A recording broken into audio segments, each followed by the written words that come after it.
Autre chose à présent, mesdames et messieurs, du 6 au 27 août 2021, les centres de recherche en ressources en eau du bassin du Congo, CREBAC, situé dans l'enceinte de l'Université de Kinshasa, a organisé en collaboration avec la Commission internationale du bassin Congo-Ubangi, Sanga, SICOS en sigle, une formation des formateurs sur l'application des techniques d'observation spatiale à la cartographie et évaluation des risques d'inondation. L'objectif était de renforcer les capacités de différents professionnels, chercheurs et intervenant dans les différents secteurs de gestion des risques de catastrophes naturelles à pouvoir mieux s'atteler aux problèmes liés aux risques d'inondation en Afrique centrale et dans le bassin du Congo. La clôture de ces assises est intervenue ce lundi 30 août 2021. Muriel Makessé, Loutina, Céline Boumba, Angélani pour le reportage. Avec nos groupes thématiques. Comment le faire, c'est que 3 semaines ont suffi à ces chercheurs, géologues, agronomes et autres experts pour maîtriser les techniques d'observation spatiale à la cartographie et évaluation des risques d'inondation. Cette formation des formateurs organisée par le Centre de recherche en ressources en eau du bassin du Congo CREBAC a eu le mérite de réunir des scientifiques venus de différents pays africains, parmi lesquels le Cameroun, la République centrafricaine, le Niger et l'Algérie.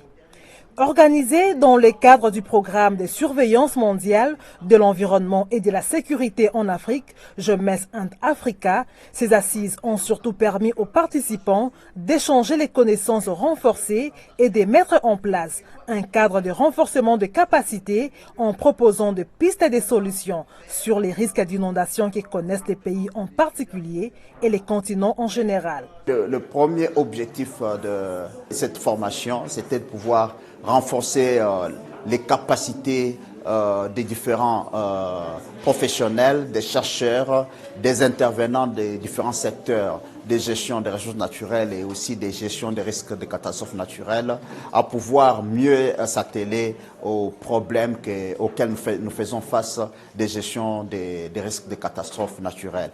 Alors, le deuxième objectif, c'était de pouvoir voir comment est-ce que nous pouvons mettre en place un cadre d'échange d'informations, un cadre d'échange d'expérience et puis un cadre de base de renforcement des capacités pour la région.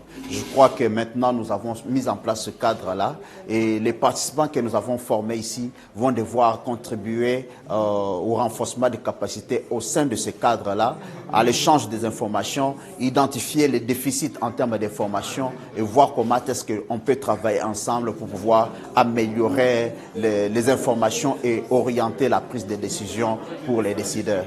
Dans l'idée de maintenir les dynamiques des groupes d'études, les participants se sont réunis en groupe de travail notamment sur les inondations du Cameroun, précisément à Douala, les inondations du parc de Lancélé, le bassin du Tanganyika et enfin l'évaluation des risques d'inondation sur la région d'Ouvira. Chaque groupe a proposé des pistes et des solutions et formulé quelques recommandations. Et cette formation nous a été d'une grande importance parce que nous avons acquis certaines connaissances en dépit des connaissances que nous avons déjà dans nos domaines d'études et nous allons devoir apporter, n'est-ce pas, notre pierre à l'édifice et relever des grands défis liés, n'est-ce pas, aux catastrophes d'inondation. Il va falloir d'abord, premièrement, identifier des zones à problème, telles que pour le cas de notre étude, nous avons travaillé dans les bassins du lac Tanganyika. Dans le cadre de notre formation, nous avons utilisé l'outil informatique, les QGIS. C'est à l'aide de cet outil que nous allons élaborer des cartes, des prévisions des risques d'inondation. Le CREBAC est en train de jouer un rôle important dans la gestion des ressources en eau dans la région.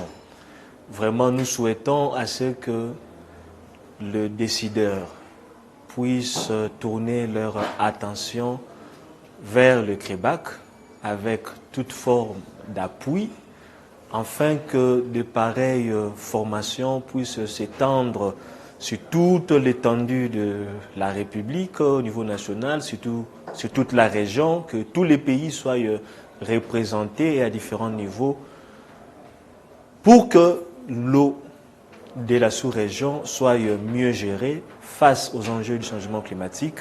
Nous avons besoin de personnes mieux formées à la hauteur des enjeux pour maximiser la durabilité des ressources en eau.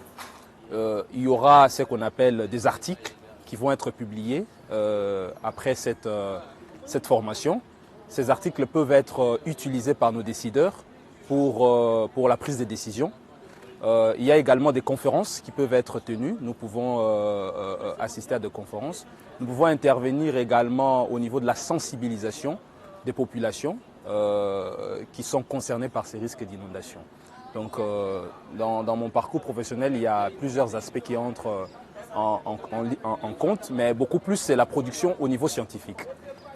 Un renforcement des capacités qui envisage de résoudre certains problèmes rencontrés par les différents pays dans le cadre de la gestion des ressources naturelles dans la région d'Afrique centrale et dans les bassins du Congo.